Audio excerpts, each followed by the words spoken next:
Bonjour, Christian Page. Allô, Marie. Allô. Alors, Christian, on va parler ce matin de l'affaire de Roswell, qui est probablement pour les ufologues l'événement qui est le plus probant, qui fait la démonstration qu'il y a vraiment eu des visites d'extraterrestres sur Terre. Et qui indique également une conspiration. Et sur ce point, ils n'ont pas tout à fait tort.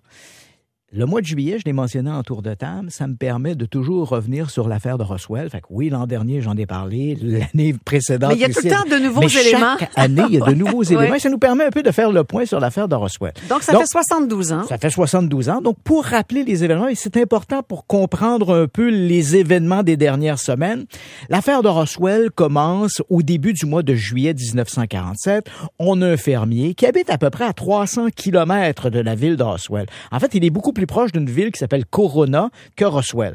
Et à cette époque, 1947, bon, on est dans des terres, c'est des chemins qui sont des chemins de terre, c'est très loin, c'est pratiquement le bout du monde.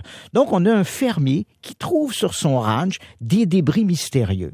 Alors, il met ça dans une boîte et il se dit que lorsqu'il passerait en ville, à Roswell, il allait informer le shérif. Il faut savoir qu'à ce moment-là, l'armée américaine fait un peu la promotion en disant on utilise parfois des ballons météo, on fait des prélèvements et si vous trouvez un ballon, on est prêt à donner 5 $ à quiconque ramène le ballon. Ah, OK, ouais. Donc, notre bonhomme lui dit, j'ai trouvé un ballon, moi, là. Je vais faire un gros 5 piastres. J'ai fait un gros 5 piastres, moi, là. Alors, au moment où il se présente en ville, il s'en va rencontrer le shérif Wilcox. Et là, il dit, j'ai trouvé des débris un peu étranges. À mon avis, ça doit être un truc des militaires.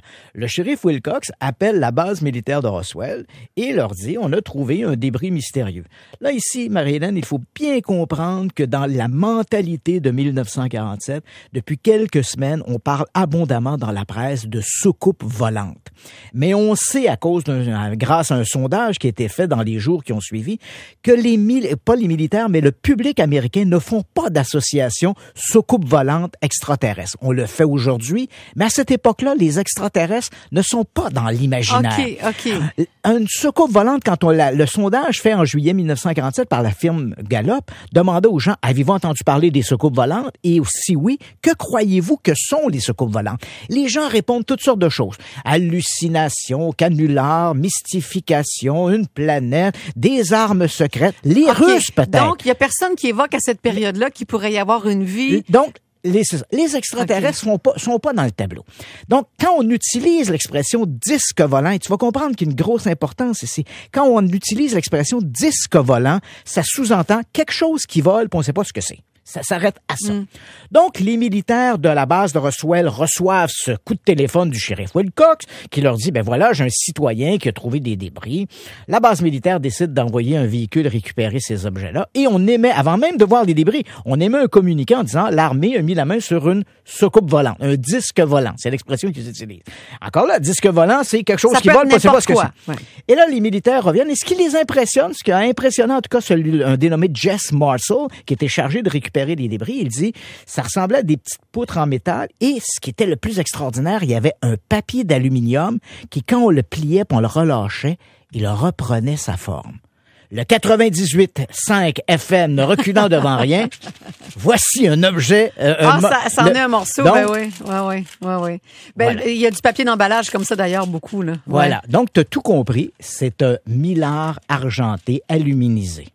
Mais à cette époque, Dupont en avait le brevet. Dupont travaillait comme conseiller militaire pour la question atomique avec les militaires de la base d'Alamogordo, mais pas avec ceux de Roswell. Et ça, c'était top secret. Donc, et là, aujourd'hui, on sait ce que c'était l'objet de Roswell. C'est un train de ballon. Les militaires américains, les militaires qui étaient à la base d'Alamogordo, croyaient qu'en mettant en haute atmosphère des ballons, on pourrait entendre les Soviétiques qui faisaient détonner une bombe atomique. Dupont, atomique, l'armée américaine. Et là, on avait besoin de ballons qui pouvaient monter très, très haut et des enveloppes très résistantes. Dupont avait, depuis 1939, le brevet pour fabriquer du millard, mais il n'a été commercialisé qu'au début des années 50. Mais déjà, dans les années 40, on en fabriquait pour une utilisation militaire. Lorsque les militaires de Roswell ont trouvé les débris métalliques, évidemment, ils ne savaient pas ce que c'était. Eux autres, pour eux, c'est extraordinaire. Les militaires de la base d'Alamogordo, tu t'imagines leur stupéfaction en ouvrant le journal le lendemain matin, voyant leurs collègues de la base de Roswell avec qui présentaient ces débris-là à la presse. On était en train d'éventer l'un des plus grands secrets militaires de ce moment-là. Alors, rapidement, l'armée a réagi, puis là, on a dit, c'était pas finalement un disque volant, ce n'était qu'un ballon météo. Donc oui, il y a eu une substitution, mais pas pour cacher les extraterrestres, mais pour cacher un secret militaire. Et là, évidemment, l'histoire s'est amplifiée au fil des ans. Jamais les témoins originaux ne parlent d'une machine volante, ni même de cadavres d'extraterrestres. Ça arrive beaucoup plus tard, dans les années 70. Ce n'est plus des débris métalliques, c'est une soucoupe au complet. Il y a des cadavres d'extraterrestres. Puis c'est toujours l'homme qui a vu l'homme qui a vu l'ours. Ouais. Et là, écoute, on vient d'apprendre, il y a quelques jours, que les petits-enfants de Jess Marshall, celui qui a récupéré les débris originaux. Donc, le monsieur qui habitait là. Non, pas le fermier, le premier militaire à se rendre sur place, chargé de récupérer les débris. Et qui, 30 ans plus tard, a dit c'était mystérieux, ça ressemblait à du papier d'aluminium. Et là, on a retrouvé ses journaux personnels. Alors, on s'est empressé de fouiller là-dedans et tu devineras jamais ce qu'il a écrit à la date du 8 juillet 1947. Attends un petit peu. Est-ce qu'il a parlé d'extraterrestres, non? Rien du tout. Pantoute. Bref, si c'était pour lui, c'était banal. Donc, si c'était si impressionnant que ça, il en fait aucune référence dans son journal personnel, ni dans les semaines qui suivent. Mais est-ce qu'il écrivait tous les jours? Tous les jours. Normalement, s'il avait vu... Okay. Alors, les amateurs d'OVNI sont tellement déçus qu'ils ont proposé à la famille d'engager des cryptographes en se disant peut-être que lorsque Jess Marshall a écrit dans son journal personnel, il a plu toute l'après-midi, peut-être que ça cachait, on a trouvé des extraterrestres à Roswell. Tu comprends? Ouais. Ce que je doute. Mais tu vois, on se raccroche à peu près à n'importe quoi pour essayer de faire vivre et maintenir le mythe.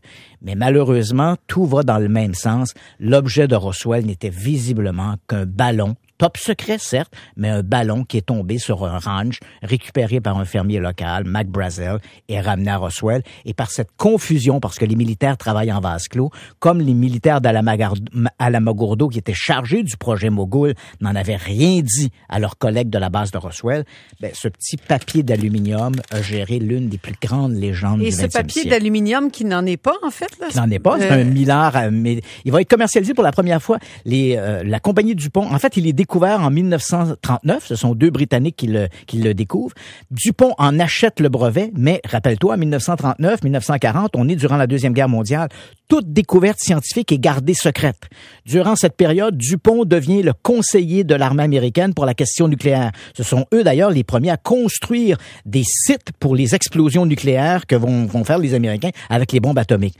Or, curieusement, qui détient en 1941-42 le brevet pour faire du millard argenté? C'est la compagnie DuPont, qui est le chargé militaire, qui est le conseiller pour les militaires de la question atomique. C'est DuPont. Quand même. Et l'objet de Roswell, qu'avait-il pour mission?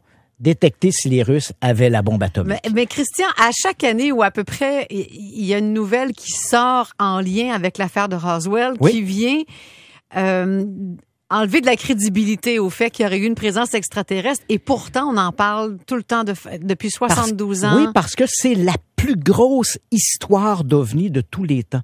Et c'est pour les amateurs, tu l'as mentionné, c'est l'idée de la conspiration, l'idée d'une présence extraterrestre. Et à toutes les fois où on apporte une réponse qui ne va pas dans le sens de les extraterrestres ou les soucoupes volantes, on déforme. On déforme, c'est la fuite en avant. Et là, on accuse les autorités de tout mystifier, de tout cacher, de travestir la vérité. Mais c'est étonnant parce que il y a des affaires que tu me racontais où il y avait plus... question en fait, plus de questionnement, tu sais, il y avait des aides qui avaient été vues, mais dans ce cas-là, c'est juste des débris, il n'y a pas eu d'extraterrestres. Puis le titre dit bien, ça ressemblait à du papier d'aluminium, sa seule grande caractéristique, c'est que ça ne se déchirait pas, puis quand je le pliais, il reprenait sa forme. Quand même surprenant. Merci beaucoup, Christian Page. Ça me fait plaisir. À la semaine prochaine, au revoir.